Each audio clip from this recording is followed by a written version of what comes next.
Bon, la célébration de l'achat est terminée. Maintenant, donne les clés de ta nouvelle voiture à ma mère. Elle voulait ce modèle depuis longtemps, a dit mon mari pendant le dîner. Avant de commencer l'histoire, n'oubliez pas de laisser un like et de vous abonner à la chaîne pour voir plus d'histoires comme celle-ci. Ma belle-mère n'est pas restée silencieuse. Mia toucha la surface lisse du capot et sentit une chaleur se répandre en elle. La Toyota Corolla d'un blanc immaculé, sentant encore la peinture d'usine et le cuir neuf de l'intérieur, se tenait devant elle sur le parking du concessionnaire. Sa voiture. Sa victoire personnelle. Alors, heureuse ? Le directeur du concessionnaire lui tendit les clés, accompagné d'un porte-clés en forme du logo de l'entreprise. Bon choix. Une voiture pratique. Oui, Mia expira en prenant les clés. Elle pesait agréablement lourd dans sa paume. Elle attendait ce moment depuis 2 ans.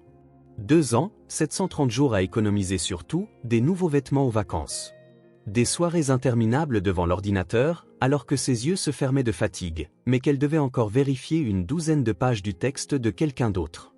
Des travaux de relecture le week-end à la maison d'édition, des heures supplémentaires de correction à la maison après son travail principal en comptabilité. « Je sors », disait-elle à Oliver le vendredi. « Tu vas encore être en retard à force de prendre la tête avec tes virgules », ricanait son mari sans détourner les yeux de la télévision. « Tu ferais mieux de rester à la maison faire la soupe. » Il ne comprenait pas sa motivation. « Tu peux prendre le métro, on s'en est très bien sorti toute notre vie. » Ces mots suintaient le mépris, comme si son désir d'avoir sa propre voiture était quelque chose de honteux, indigne d'une personne sérieuse. Mais Mia se souvenait comment, enfant, elle montait avec son père dans sa vieille Ford. Comment il lui faisait confiance pour tenir le volant sur une route de campagne déserte. « Tu as du talent, Mia, disait-il. Son père était mort il y a 10 ans. Il n'a jamais vu sa première voiture. Et que ferais-tu sans moi ? Oliver s'étalait sur le canapé pendant que Mia préparait le dîner après le travail. Ta mère a raison, les femmes de nos jours sont gâtées, elles veulent une voiture, tu te rends compte ? Mia restait silencieuse, coupant les légumes pour la salade. Elle savait que toute dispute se terminerait par les récriminations de sa belle-mère au téléphone le soir. Nancy tissait habilement sa toile, et Oliver, en bon fils, tombait toujours dedans. L'histoire de la maison de campagne lui causait encore de la peine.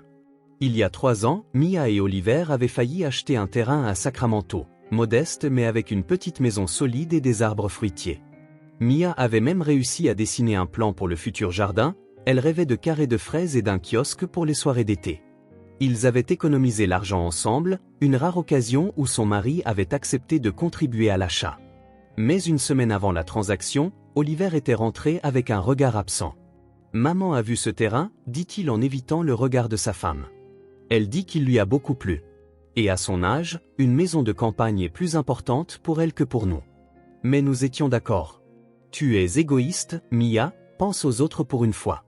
Maman est seule, elle a besoin d'air frais pour sa santé. Discuter était inutile. L'argent fut dépensé pour acheter le terrain à sa belle-mère, et leurs rêves de leur propre maison de campagne s'effondrèrent comme un château de cartes. Nancy ne remercia même pas sa belle-fille lorsqu'elle reçut les titres de propriété. Un fils doit s'occuper de sa mère, fut tout ce qu'elle dit en pinçant les lèvres. Après cet incident, Mia décida, plus d'achat commun. Seulement mon propre argent, seulement mes propres décisions. Elle achèterait la voiture elle-même, et c'était définitif. Tu veux sérieusement une Toyota ? Oliver fut surpris quand Mia lui montra l'imprimé des spécifications du modèle choisi. C'est cher. J'économise moi-même, répondit-elle sèchement. Tu n'auras pas à dépenser un seul centime. L'argent est commun de toute façon, marmonna son mari. Elle aurait pu choisir quelque chose de plus simple. Mais Mia tint bon, une voiture confortable, fiable, économique, exactement ce dont elle avait besoin pour ses trajets quotidiens au travail et pour aller voir ses parents en dehors de la ville. Elle continuait d'économiser, ouvrant un compte séparé. Oliver faisait semblant de ne pas remarquer ses efforts, mais avec le temps, son scepticisme laissa place à un étrange intérêt. « Combien as-tu économisé jusqu'à présent ?» demandait-il de temps en temps. « Tu l'achètes bientôt ?» Quand le montant approcha de la somme requise, Mia sentit une vague de fierté. 2 ans de travail supplémentaire, d'économie, de planification, et maintenant le résultat était presque entre ses mains. Elle s'inscrivit pour un essai routier et prit un jour de congé. « Viens avec moi » invita-t-elle son mari. « Tu vas vraiment avoir ta propre voiture ?»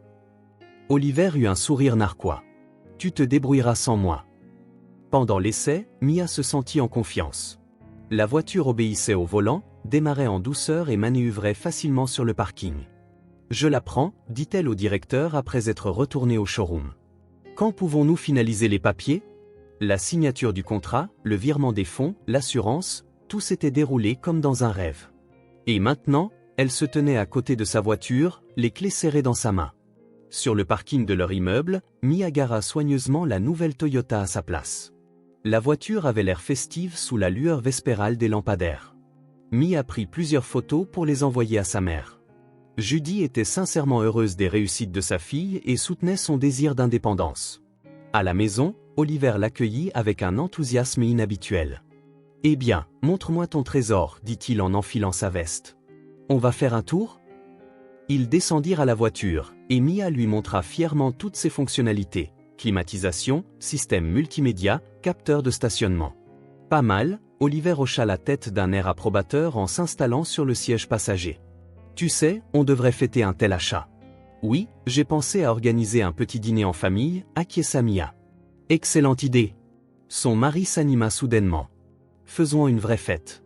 Nous inviterons mes parents, ta mère. Je m'occupe de tout moi-même. Mia fut surprise par son empressement.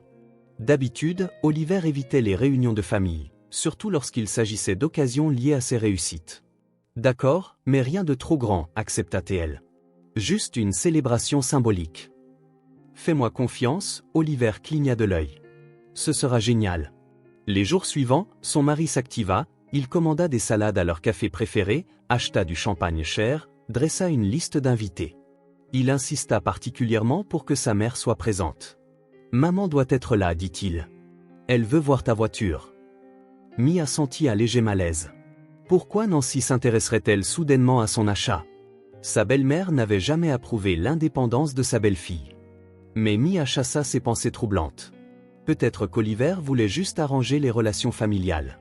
La veille de la célébration, alors que Mia disposait les assiettes sur la table de fête, elle surprit un regard étrange de son mari. Il fixait les clés de la nouvelle voiture posée sur la commode avec une expression mauvaise et calculatrice. « Tout va bien ?» demanda-t-elle. « Oui, bien sûr » répondit rapidement Oliver. « Je pense juste que demain sera un grand jour. Un jour très spécial pour toute notre famille. » Il y avait une intonation dans sa voix que Mia ne parvenait pas à identifier. Ce n'est que plus tard qu'elle réalisa que c'était de l'anticipation, mais pas le genre de célébration à laquelle elle s'attendait. Oliver s'affairait dans l'appartement depuis le petit matin, arrangeant les chaises et étalant les serviettes avec l'enthousiasme de quelqu'un qui recevrait des diplomates de haut rang. Mia observait ce zèle inhabituel de son mari avec une légère stupéfaction. En 5 ans de vie commune, elle s'était habituée à ce que ce soit toujours elle qui dresse la table, prépare les friandises et crée une atmosphère festive. « Écoute, peut-être que je devrais aider après tout » proposa-t-elle alors que son mari déplaçait le vase de fleurs pour la 3e fois. « Assieds-toi et détends-toi » l'invité d'honneur, Oliver lui fit signe de la main. « Aujourd'hui, c'est ton jour. » Mia voulut objecter que ce n'était pas seulement son jour, mais celui de leur famille, car la voiture elle-même n'était pas l'essentiel. Ce qui importait, c'est qu'ils pourraient désormais voyager ensemble, aller dans la nature, rendre visite à leurs proches. Mais l'expression de son mari était si inspirée qu'elle garda le silence. 1 heure avant l'arrivée des invités, la sonnette retentit. « C'est maman » Oliver s'illumina. Elle voulait venir plus tôt pour aider. Sur le seuil se tenait Nancy, dans un nouveau tailleur bleu foncé, les cheveux coiffés en une haute coiffure sophistiquée. Dans ses mains, une boîte avec un gâteau. « Tiens, j'ai acheté ça pour le thé » dit-elle en tendant la boîte à Mia. « Prague, ton préféré. » Celui d'Oliver. Mia sourit. Bien sûr, le gâteau était le préféré de son fils, pas le sien. Comme d'habitude, après 5 ans, sa belle-mère ne s'était toujours pas donné la peine de se souvenir de ses préférences. Entrez, Nancy. Merci pour le gâteau. Sa belle-mère jeta un coup d'œil à l'appartement comme si elle menait une inspection. Alors, c'est ça ta voiture ? Dit-elle en regardant par la fenêtre où le parking était visible. Cher, j'imagine. Raisonnable, répondit Mia diplomatiquement. Bien sûr, Nancy hocha la tête. Tu as toujours su dépenser l'argent. Cette phrase, dite avec un sourire à peine perceptible, piqua Mia. Pendant plus de 2 ans d'économie, elle n'avait acheté que le strict nécessaire. Elle avait même reporté la réparation de la machine à laver cassée juste pour ne pas toucher au fond pour la voiture. Maman, viens à la cuisine. Oliver intervint. Regarde comment j'ai tout organisé. Ils partirent, et Mia resta seule dans la pièce.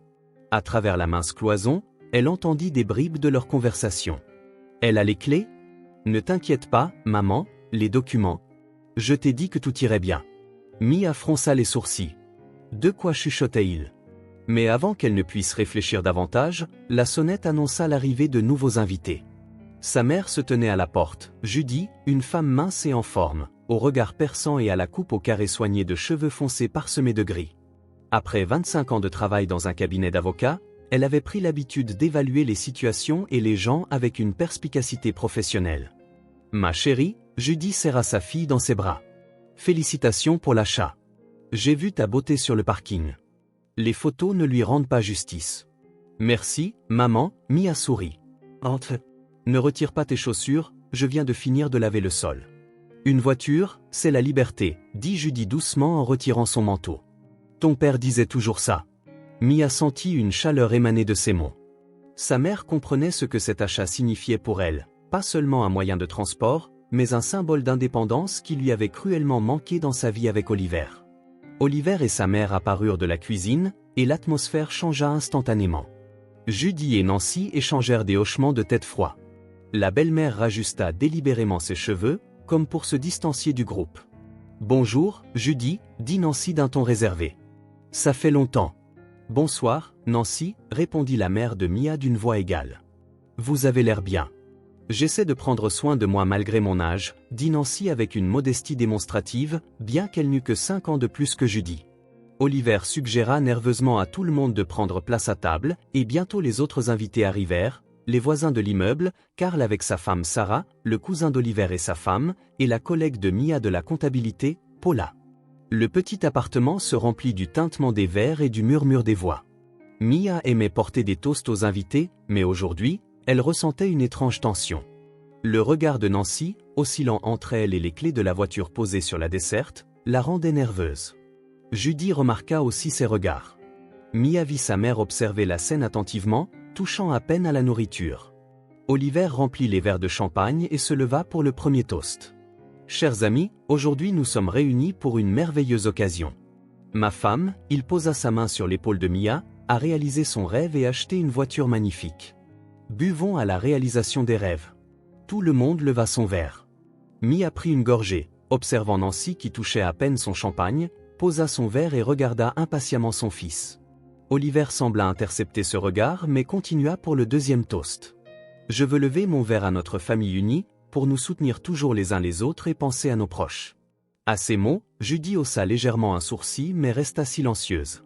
Karl, le voisin, soutint la conversation. Et quelle voiture Mia a-t-elle choisie? Une Toyota Corolla, répondit-elle fièrement. Blanche, économe en carburant et avec une bonne isolation phonique. Excellent choix, Karl hocha la tête d'un air approbateur. Une voiture fiable qui se conduit avec assurance sur la route. Pratique, ajouta Sarah. Je rêve aussi d'apprendre à conduire. Je peux te faire un tour, proposa Mia. Peut-être qu'on pourra aller se promener demain? Avec plaisir, répondit la voisine joyeusement. Nancy se tendit visiblement et jeta un rapide coup d'œil à son fils. Oliver s'éclaircit la gorge, attirant l'attention. Et maintenant, le troisième toast, à l'avenir. Tout le monde leva à nouveau son verre. Paula commença à raconter une histoire amusante du bureau, mais Mia remarqua qu'Oliver n'écoutait pas. Il semblait rassembler son courage, tapotant une fourchette sur le bord de son assiette. Finalement, quand l'histoire se termina et que les invités rirent, Oliver se leva. Une étrange expression solennelle apparut sur son visage. « Ami, je veux dire quelque chose d'important, commença-t-il, et la pièce devint immédiatement silencieuse.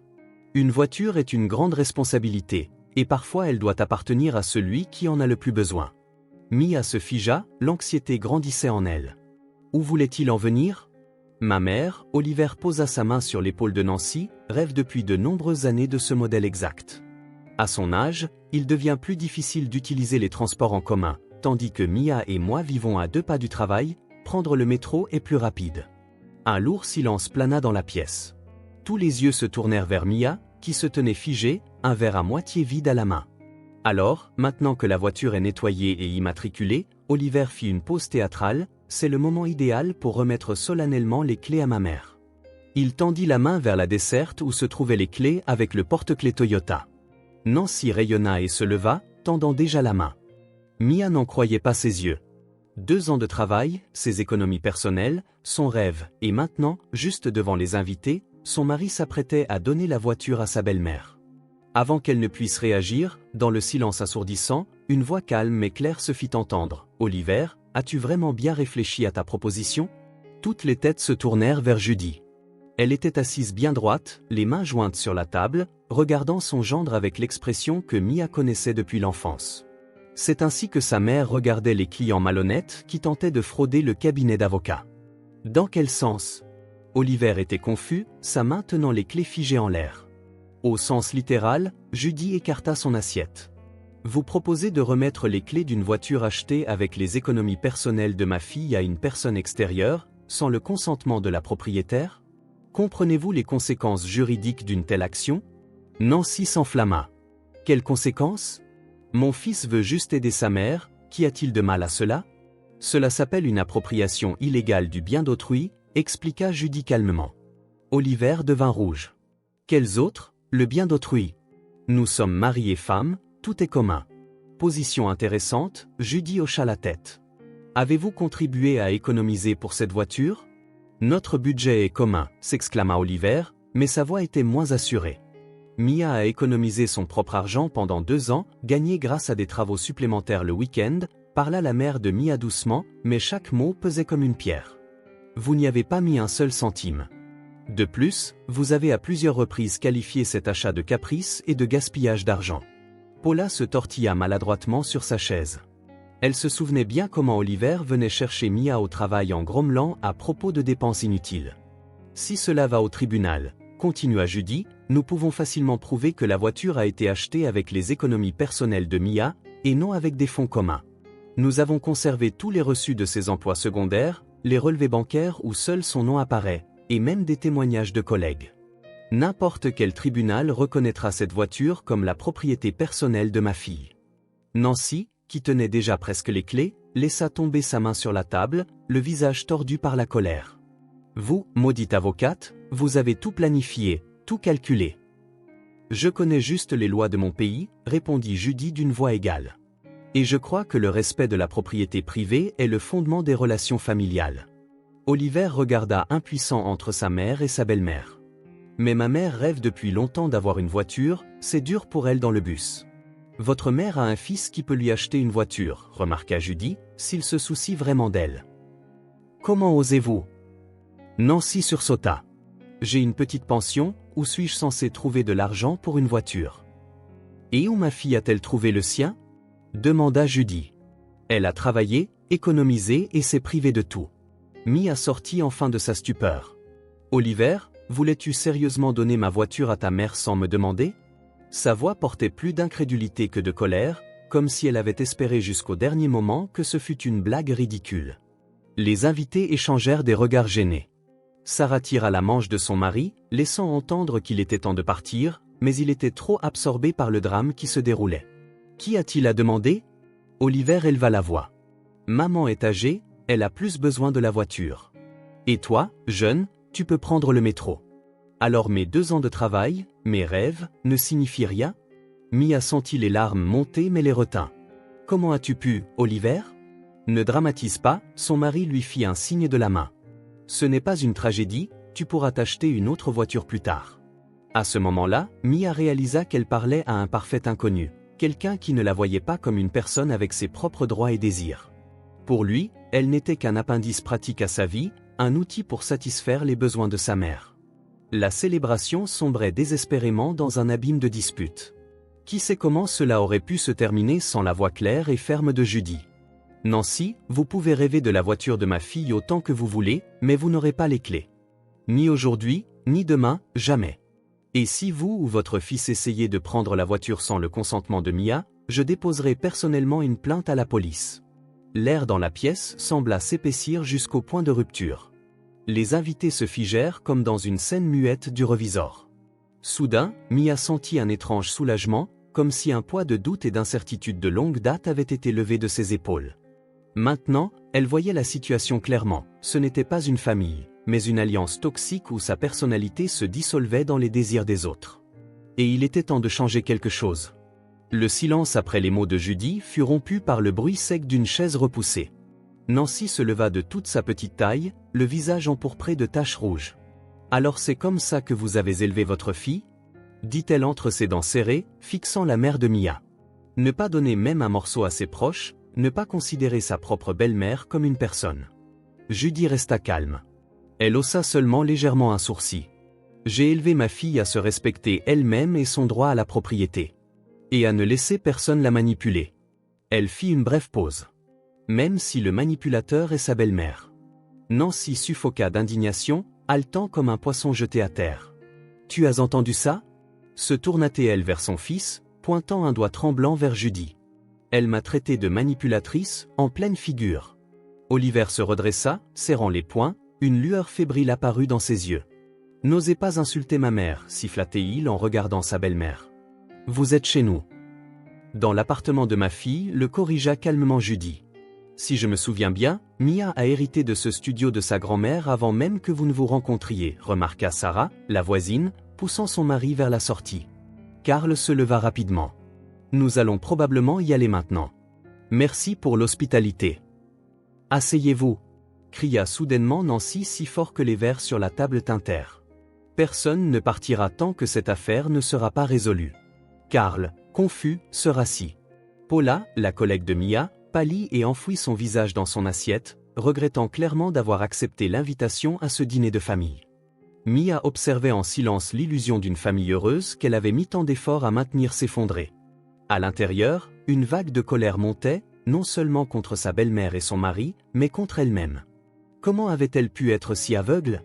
Comment n'avait-elle pas remarqué le mépris flagrant avec lequel ces gens la traitaient? « Oliver, dit-elle finalement, essayant de garder son calme, je veux t'entendre.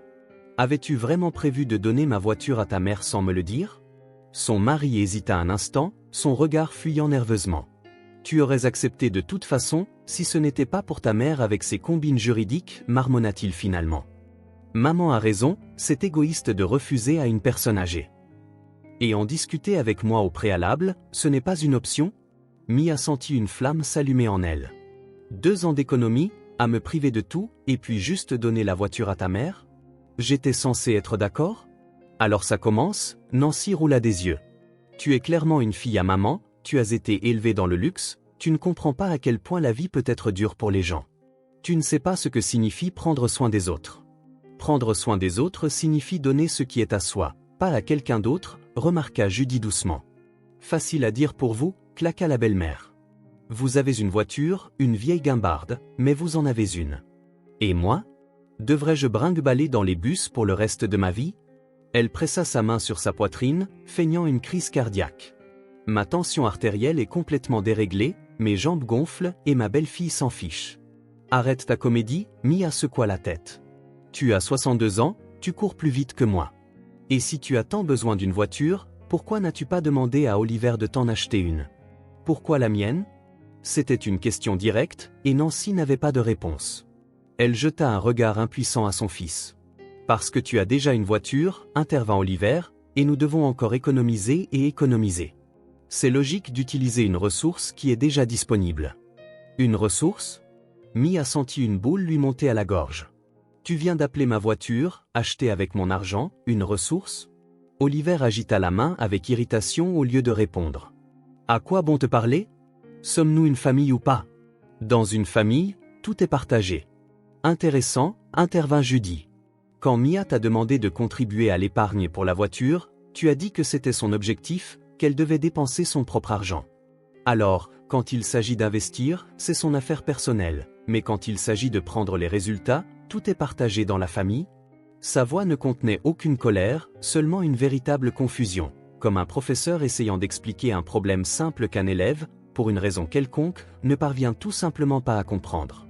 Pourquoi vous mêlez-vous de notre famille? Nancy ne put se retenir. C'est entre moi et mon fils. Qu'est-ce que la voiture a à voir avec vous? Rien, avec la voiture, répondit Judy calmement. Mais je me soucie au plus haut point du bien-être de ma fille. Et je vois que vous et votre fils l'utilisez comme un distributeur automatique pour vos besoins. Comment osez-vous? Hurla la belle-mère. Rappelez-vous l'histoire de la maison de campagne, continua Judy. Mia et Oliver économisaient pour un terrain, mais au dernier moment, l'argent vous est revenu. Maintenant, c'est la voiture. Quelle sera la prochaine étape? L'appartement? Un lourd silence tomba sur la pièce. Quelque chose vacilla sur le visage de Nancy qui confirma la pire crainte de Mia. Oui, la prochaine cible serait l'appartement. La belle-mère considérait vraiment la propriété de sa belle-fille comme une ressource pour satisfaire ses propres besoins. Ne déforme pas les choses, Oliver tenta d'arrondir les angles. La maison de campagne était nécessaire à maman pour sa santé. Nous avons décidé en famille. Non, Oliver, Mia secoua la tête. Pas nous en famille. Tu as décidé unilatéralement. Et tu as agi de la même manière maintenant. Nancy changea soudain de tactique. Son visage prit une expression souffrante, ses yeux se remplissant de larmes. J'ai toujours su que tu ne m'aimais pas, Mia, dit-elle d'une voix tremblante. Dès le début, j'étais une nuisance pour toi. Tu n'as jamais fait un seul geste aimable envers moi.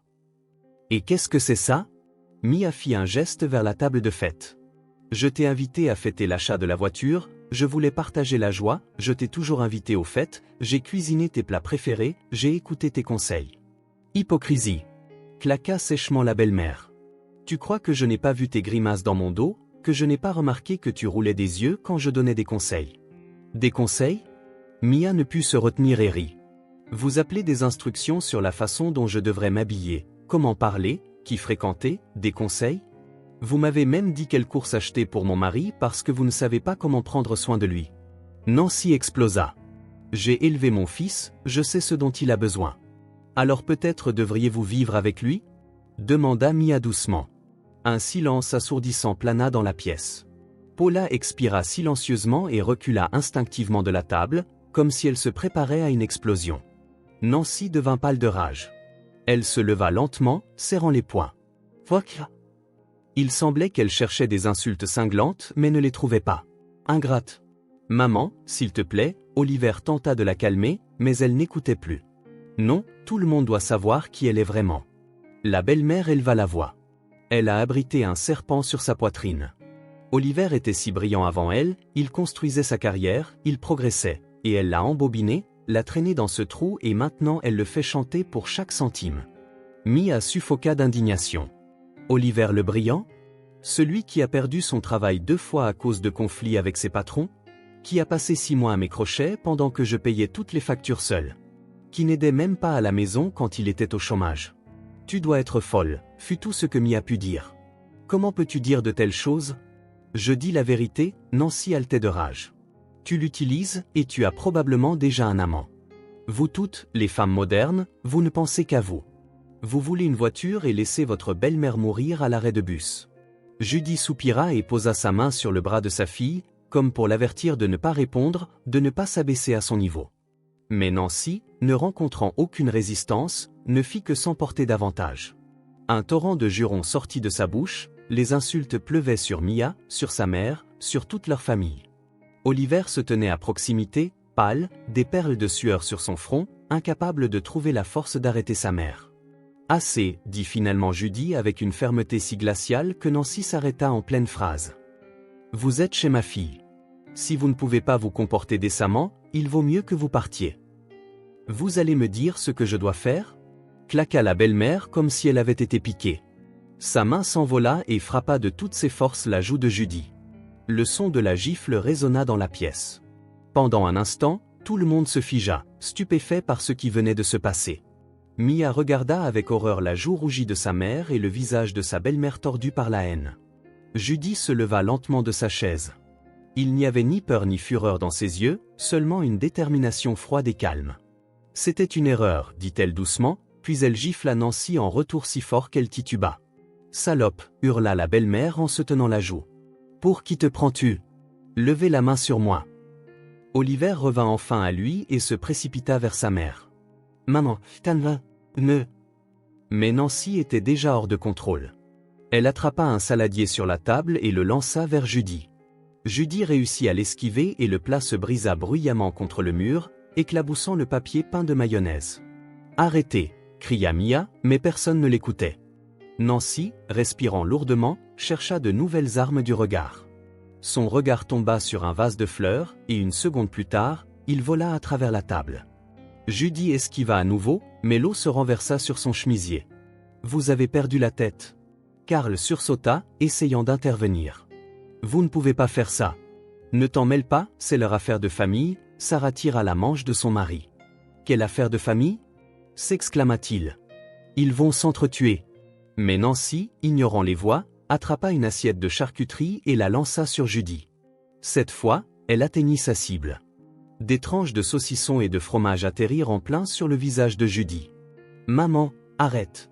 Mia se précipita vers sa belle-mère, essayant de lui attraper les mains. « Arrête ça! Ne me touche pas !» Nancy se dégagea avec une force surprenante et poussa Mia si fort qu'elle vola en arrière contre le mur. « Ta mère a commencé la première, tu l'as frappée » protesta Mia. Elle le méritait. La belle-mère attrapa une bouteille de champagne et la leva pour frapper. À ce moment, Oliver intervint enfin, lui attrapant le bras. « Maman, arrête immédiatement. »« Qu'est-ce que tu fais ?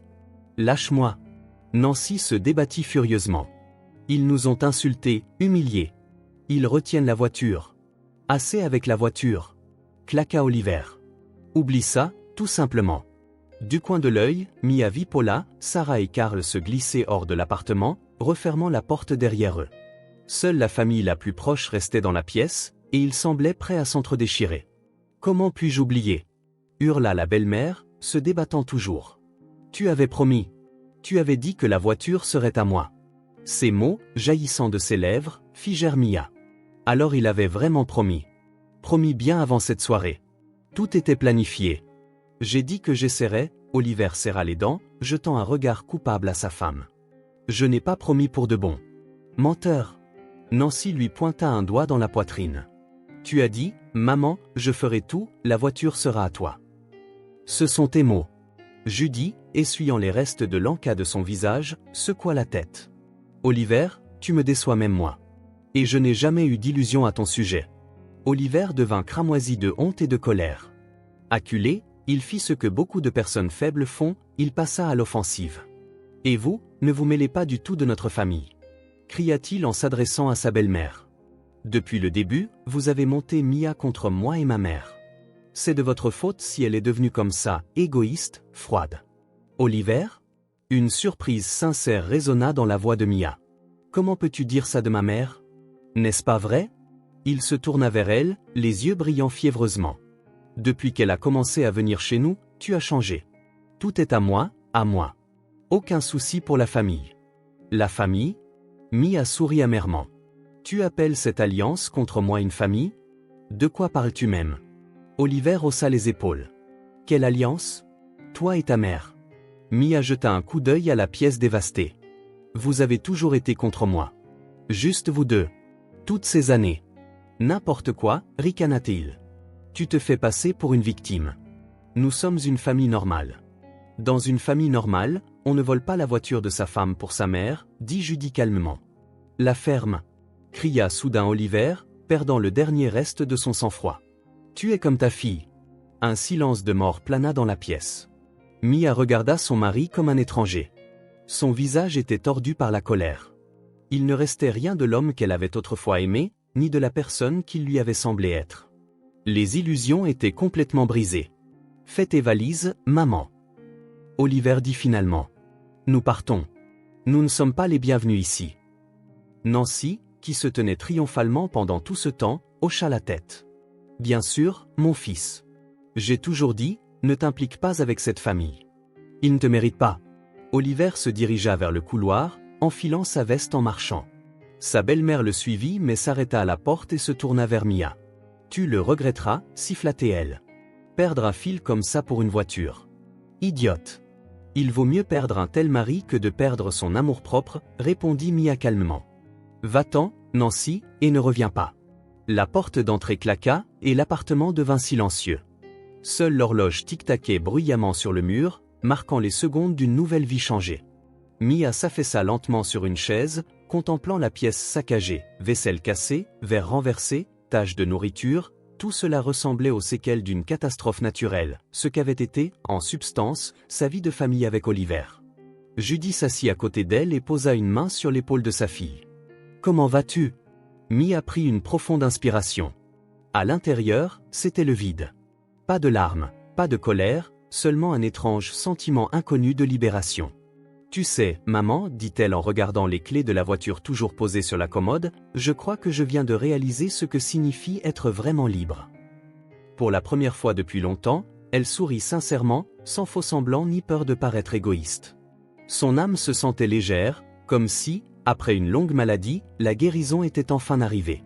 Demain serait un nouveau jour, et elle l'accueillerait au volant de sa propre voiture, sur la route d'une nouvelle vie. Le matin fut étonnamment ensoleillé pour un mois d'octobre. Mia se réveilla sous un rayon de soleil éclatant qui perçait à travers les rideaux légèrement entr'ouverts et tombait droit sur son visage. Ouvrant les yeux, elle resta immobile quelques secondes, essayant de comprendre pourquoi elle ressentait un si étrange soulagement mêlé d'anxiété. Puis les souvenirs de la nuit précédente déferlèrent, la querelle, les cris, les gifles et la vaisselle cassée. Oliver partant avec sa mère. Son dernier regard méprisant sur le pas de la porte. Mia tourna la tête. L'autre moitié du lit était vide et soigneusement faite. De toute évidence, son mari n'était pas revenu passer la nuit. Elle attrapa son téléphone. Aucun appel ni message d'Oliver. Seulement 3 appels manqués de Paula et un SMS de sa mère. « Bonjour ma fille. Comment vas-tu? Appelle-moi quand tu te réveilles. » Mia s'assit sur le lit, serrant ses genoux dans ses bras. Étrange, mais il n'y avait pas de douleur, seulement du vide et le sentiment qu'une longue pièce épuisante, dans laquelle elle avait joué un rôle qui n'était pas le sien, était enfin terminée. Son regard tomba sur la photographie posée sur la table de chevet, elle et Oliver le jour de leur mariage, heureux, souriant. Elle se souvenait comment le photographe avait mis du temps à arranger la prise de vue, tandis que sa belle-mère essayait sans cesse de se faufiler entre eux pour se mettre au centre de l'image. Finalement, Nancy se tenait un peu à l'écart, avec une expression sur le visage comme si c'était elle la mariée. Mia prit le cadre, fixant le visage de son mari sur la photo. Ce sourire était-il sincère? L'aimait-il vraiment, ou n'était-elle qu'un accessoire pratique, une solution aux problèmes quotidiens et une source d'avantage pour sa mère? Le téléphone vibra. Un appel entrant. Le nom d'Oliver apparut à l'écran. Mia se figea un instant, son doigt planant au-dessus du bouton de réponse. La première impulsion fut de décrocher, d'entendre des excuses, peut-être même de pleurer de soulagement. Mais quelque chose l'arrêta. Les souvenirs de la facilité avec laquelle Oliver avait trahi sa confiance, de la désinvolture avec laquelle il avait prévu de donner sa voiture, le fruit de 2 ans de dur labeur et d'économie, à sa mère. Comment il l'avait insultée, elle et sa mère. Son doigt glissa vers la droite, pour refuser l'appel. Quelques secondes plus tard, le téléphone sonna, signalant un nouveau message. Nous devons parler. Je serai là dans 1 heure. Mia posa le téléphone face contre table. Je dois rassembler mes pensées, prendre une douche, boire un café, décider quoi faire ensuite. La nuit dernière avait tout remis à sa place, fait tomber les masques, révélé les vrais visages des personnes qu'elle avait considérées comme sa famille. Une longue douche chaude aida un peu à éclaircir ses idées. Mia s'enveloppa dans une grande serviette et se dirigea vers le couloir. Une paire de chaussettes d'homme gisait sur le sol près de la porte d'entrée. Des chaussettes qu'Oliver jetait toujours en enlevant ses chaussures. Avant, elle les aurait automatiquement ramassées et mises dans le panier à linge, peut-être avec une légère irritation, mais sans trop y penser. Maintenant, Mia enjamba simplement les chaussettes et se dirigea vers la cuisine. Pendant que la bouilloire chauffait, elle composa le numéro de sa mère. « Bonjour, maman, c'est Mia. » La voix de Judy semblait inquiète. « Comment vas-tu? J'ai été inquiète toute la nuit. » « Je vais bien. » Mia pressa le téléphone contre son épaule en versant du café. « Oliver n'est pas revenu. Il vient d'appeler et de dire qu'il viendrait pour parler. »« Et qu'as-tu décidé ?» Mia resta silencieuse, regardant par la fenêtre sa Toyota blanche sur le parking. Si brillante, si sienne. « Peut-être que c'est la fin, maman. Je ne peux plus vivre dans cette atmosphère toxique. Ce qui s'est passé hier a juste ouvert une plaie purulente qui couvait depuis longtemps. » Judy soupira dans le téléphone. « Je comprends, ma fille. Je serai toujours de ton côté, quoi que tu décides. Mais sache ceci, tu sortiras plus forte de n'importe quelle situation. Tu peux y arriver. Merci, maman. » Mia sentit une chaleur dans son cœur à ces simples mots de soutien. « Et je suis désolé pour hier, que tu aies dû traverser ça. Pourquoi t'excuses-tu? Tu n'as pas causé ce gâchis. Et je n'ai pas honte d'avoir giflé Nancy. » Des tons d'acier se glissèrent dans la voix de sa mère. Elle le méritait depuis longtemps. Mia ne put retenir un petit rire. Sa mère, toujours si réservée et posée, avait perdu le contrôle pour la première fois dont Mia se souvenait. Et c'était la bonne chose à faire. « Tu viens aujourd'hui » demanda-t-elle. « Si tu veux, je peux être là dans 2 heures. »« Oui, s'il te plaît. » Oliver devrait être là d'une minute à l'autre. Je ne veux pas être seul avec lui. D'accord, j'arrive. Et Mia, Judy fit une pause avant de dire, ce que tu as gagné hier a bien plus de valeur que ce que tu as perdu. Après avoir parlé à sa mère, Mia sentit un regain de force. Elle s'habilla rapidement, se maquilla discrètement et attacha ses cheveux en un chignon désordonné. Le reflet dans le miroir n'était pas celui d'une victime brisée, mais d'une femme prête à se battre pour sa vie. La sonnette retentit juste au moment où elle finissait de ranger le salon, qui avait été saccagé la veille. Mia prit une profonde inspiration et alla ouvrir la porte. Sur le seuil se tenait Oliver, débraillé, les yeux rouges, comme s'il n'avait pas dormi de la nuit. Dans ses mains, il tenait un petit bouquet de chrysanthèmes blancs. Il les achetait toujours quand il voulait se faire pardonner une petite dispute, comme si les mêmes fleurs pouvaient résoudre n'importe quel problème, de la vaisselle sale à la trahison. « Salut » dit-il, incertain. « Je peux entrer ?» Mia s'écarta silencieusement, le laissant entrer dans l'appartement. Oliver tendit maladroitement le bouquet. « C'est pour toi. »« Merci. » Elle accepta les fleurs mais ne les mit pas dans un vase, se contentant de les poser sur la table du couloir. « Entre, nous devons parler. » Dans le salon, Oliver se figea, regardant la pièce soigneusement nettoyée, sans aucune trace du désordre d'hier. « Tu as déjà tout nettoyé, » remarqua-t-il, comme surpris par son efficacité. « Oui, assieds-toi. » Oliver s'assit sur le bord du canapé. Mia prit place dans le fauteuil en face de lui.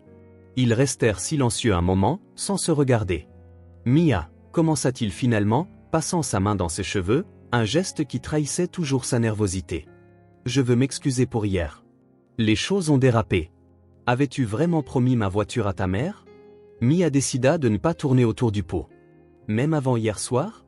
Oliver détourna le regard, ce qui était déjà une réponse. « Pas exactement. J'ai juste dit qu'on pourrait peut-être l'aider avec le transport. Tu connais ta mère, elle s'accroche à n'importe quelle opportunité. Ne me mens pas » Mia secoua la tête. « Pas maintenant, alors que tout est déjà clair. Ta mère a gaffé hier. Tu avais promis. Tu as dit, la voiture sera à moi. » Ce sont ses mots. Oliver serra les poings, puis se laissa aller comme s'il se rendait. « D'accord, oui. Je lui ai dit que j'essaierais de te convaincre de donner la voiture. Elle rêve d'une Toyota depuis longtemps. Et quand tu as acheté ce modèle exact, et comment comptais-tu me convaincre ?» La voix de Mia contenait de l'acier. « Ou est-ce que tout ce spectacle avec les toasts était ton seul plan, pour me mettre devant tout le monde afin que je ne puisse pas dire non ? Je pensais que tu comprendrais, » marmonna Oliver. « Maman est vieille, c'est dur pour elle les transports en commun. Et toi, tu es jeune et en bonne santé.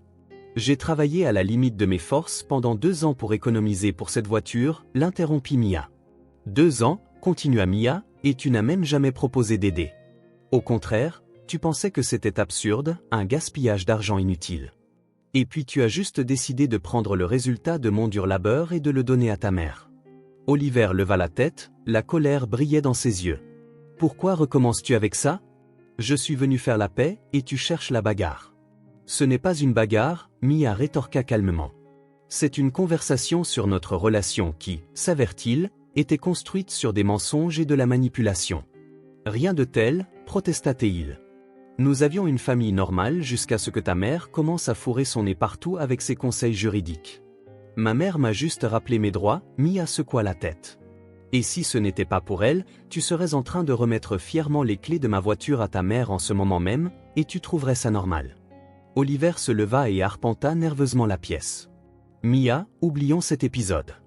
Nous nous sommes emportés, dit-il. Nous en avons trop dit. Ça arrive dans les familles. L'important, c'est d'aller de l'avant. Et après ?» Mia le regarda droit dans les yeux. « Que se passera-t-il quand je voudrais à nouveau acheter quelque chose pour moi ? Un appartement plus grand, par exemple ? Décideras-tu aussi que ta mère en a plus besoin ? Tu exagères, » grommela Oliver. « C'est juste une voiture. » « Non, » dit Mia fermement. « C'était mon travail, mon temps, mes efforts, mes rêves. Et tu voulais me les enlever d'un revers de main. » Oliver soupira avec irritation. « Alors, que suggères-tu ? Divorcer pour une voiture ? Pas pour une voiture, Mia sourit tristement. Pour une trahison de confiance. Parce que tu ne me vois pas comme une partenaire égale. Parce qu'en 5 ans de mariage, tu ne t'es pas séparé de ta mère et tu as placé ses désirs au-dessus de mes droits. Te voilà reparti avec ma mère, explosa Oliver. C'est toujours elle la coupable. Ou peut-être que tu cherches juste une excuse. Peut-être que tu es simplement fatigué du mariage. Mia s'arrêta pour réfléchir. Était-elle fatiguée de ce mariage? Peut-être. Elle avait essayé si longtemps d'être l'épouse agréable, de ne causer aucun problème, de plaire à la fois à sa belle-mère et à son mari, qu'elle s'était perdue dans ce rôle. Et ce n'est que maintenant, en regardant Oliver qui ne pouvait même pas prendre ses responsabilités à un moment aussi critique, qu'elle réalisa, oui, elle était fatiguée de ce mariage. Fatiguée d'être la tierce partie inutile dans la relation entre son mari et sa mère. Tu sais, peut-être que tu as raison, dit-elle finalement. Je suis fatiguée de cette version du mariage où je suis toujours la dernière, où mes désirs n'ont pas d'importance, où mes réussites sont dévalorisées. Je veux une vie différente, Oliver. Quoi, tu as déjà trouvé quelqu'un de mieux? Il plissa les yeux. Tu es rapide. Ne dis pas de bêtises, Mia secoua la tête. J'ai juste trouvé la force d'admettre que notre mariage est une erreur. Nous ne nous convenons pas. Nous voulons des choses différentes de la vie. Alors quoi, maintenant? Sa voix semblait confuse. Tu vas juste rayer 5 ans comme ça? Je ne l'airai pas, dit Mia doucement. C'est toi qui l'as fait hier, quand tu as décidé que tu pouvais disposer de ce qui m'est cher sans mon consentement. À ce moment-là, la sonnette interrompit leur conversation. Mia se leva. C'est maman. Je l'ai invitée. Oliver fronça les sourcils. Pourquoi? C'est notre conversation de famille. C'est pourquoi j'ai invité ma famille, répondit simplement Mia en se dirigeant vers la porte. Sur le seuil se tenait Judy, posée et calme comme toujours. En voyant sa fille pâle et son gendre renfrogné dans le salon, elle évalua immédiatement la situation. Bonjour, Oliver, hocha-t-elle la tête en entrant dans la pièce. Je vois que vous avez une conversation sérieuse. Je peux attendre dans la cuisine. Non, maman, reste. Mia retourna à son fauteuil. Nous discutons de notre avenir avec Oliver. Ou plutôt, de son absence, ajouta Oliver d'un ton lugubre. Ta fille a décidé de divorcer pour une dispute. Judy s'assit calmement sur le canapé, joignant ses mains sur ses genoux. Une dispute, Oliver?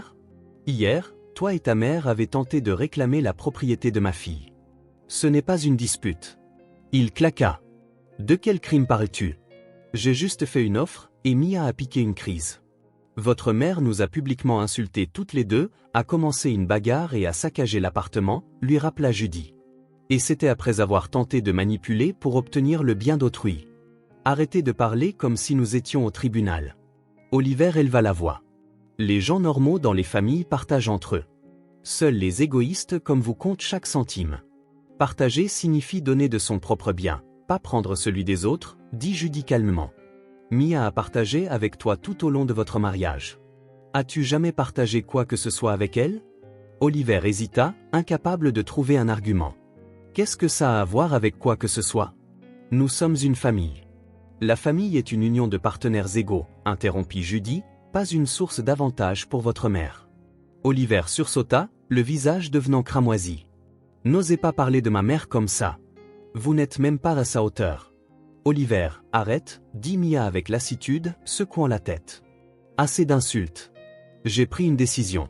Je demande le divorce. Tu le regretteras, siffla-t-il. Tu ne peux pas juste jeter quelqu'un hors de ta vie comme ça. C'est toi qui m'as jeté hors de ta vie quand tu as mis les désirs de ta mère au-dessus de mes droits, répondit Mia calmement. Je ne fais que constater un fait. Alors nous devrons partager la voiture aussi, déclara soudain Oliver. Selon la loi, elle est considérée comme un bien acquis conjointement. Judy sourit à peine. Tu vois, tu la voulais, cette voiture, après tout. Pas pour ta mère, même pour toi. J'ai droit à la moitié, répéta Oliver obstinément. Non, tu n'as pas ce droit, Judy secoua la tête. La voiture a été achetée avec les économies personnelles de Mia, gagnées grâce à son travail supplémentaire. Nous avons toutes les preuves, relevés bancaires, témoignages, documents des emplois secondaires. Même la conversation d'hier où tu as admis que tu n'avais pas contribué. C'est injuste, marmonna Oliver. Vous avez tout planifié. Non, nous l'avons juste anticipé, le corrigea Judy, vous connaissant, toi et ta mère. Mia jeta un coup d'œil à l'horloge. Je pense que la conversation est terminée. Je ferai tes affaires d'ici une semaine. Tu peux garder les clés de l'appartement, je changerai les serrures. Alors c'est tout? Oliver la regarda avec incrédulité. 5 ans jetés à la poubelle. Pas 5 ans, répondit Mia doucement, mais la base de confiance que tu as détruite hier. Au revoir, Oliver. Il resta là quelques secondes de plus, comme s'il s'attendait à ce qu'elle change d'avis, qu'elle se précipite vers lui avec des excuses. Mais Mia le regarda calmement, et cela le fit finalement craquer. Tu le regretteras, lâcha-t-il. Maman avait raison. Tu es une femme égoïste au cœur froid. Qui a besoin de quelqu'un comme toi, avec tes principes?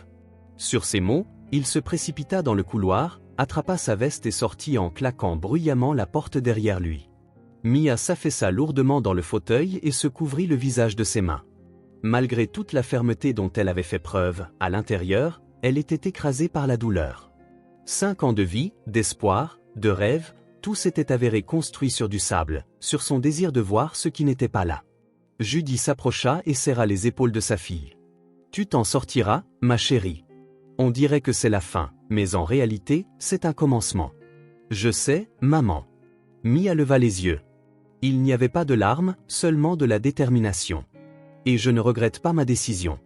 Les semaines suivantes passèrent comme dans un rêve, dépôt officiel de la demande de divorce, rassemblement des documents prouvant que la voiture était la propriété personnelle de Mia, paiement de l'avocat. Oliver, qui au début ignorait ostensiblement la procédure, devint soudain actif lorsqu'il réalisa qu'il n'obtiendrait pas la voiture. Son avocat tenta de faire valoir que la voiture avait été achetée pendant le mariage et constituait un bien commun, mais les documents minutieusement rassemblés par Mia et sa mère, relevés bancaires, registre des emplois secondaires, témoignages de collègues de l'édition, ne laissèrent aucune chance. Le tribunal reconnut la Toyota comme la propriété personnelle de Mia. Oliver était furieux. Après l'audience, il attendit Mia devant le palais de justice. « Assez, tu m'as plumé jusqu'à l'os. »« De quoi parles-tu, Oliver » demanda-t-elle, fatiguée. « Je ne t'ai rien pris. L'appartement a été acheté avant le mariage, il est à moi. Je ne le réclamerai même pas. La voiture a été achetée avec mon argent. Qu'est-ce que je t'ai pris exactement ? Des années de ma vie, lâcha-t-il. J'ai passé 5 ans pour toi. Nous les avons passés tous les deux, dit Mia doucement. J'aurais préféré qu'elle ne soit pas gaspillée. Mais tu as choisi ta voie.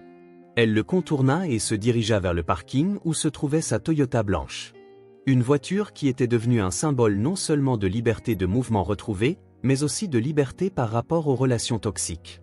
Nancy, en apprenant la décision du tribunal, lança une campagne de diffamation à grande échelle contre son ancienne belle-fille.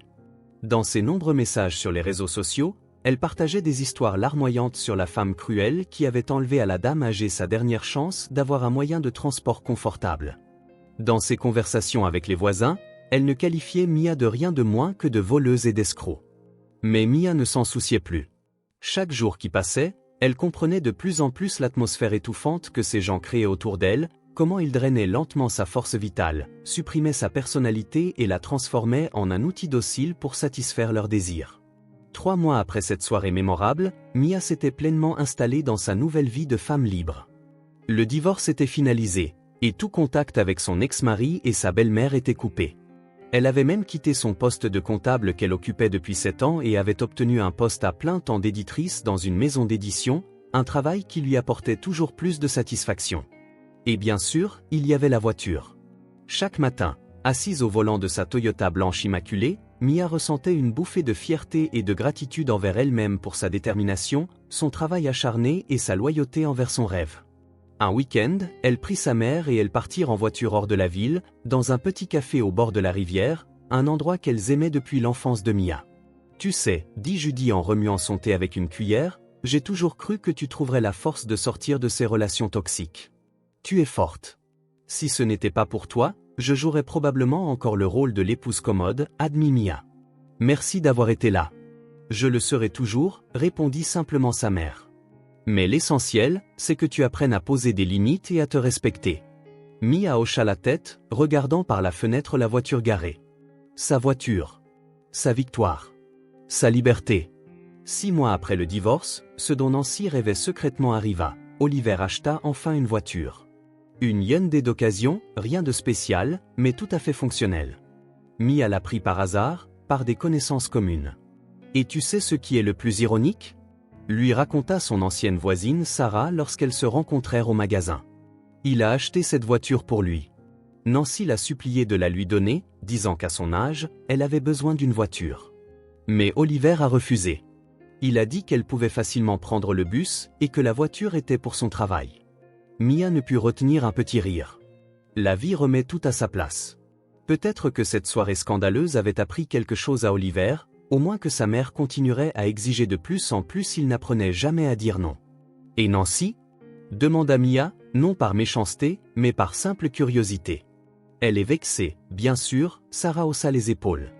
Maintenant, elle se plaint à tout le monde que son fils est ingrat, qu'elle a travaillé toute sa vie pour lui et qu'il n'a pas pu lui céder une voiture. D'ailleurs, ça me rappelle vraiment ce qu'elle disait de toi.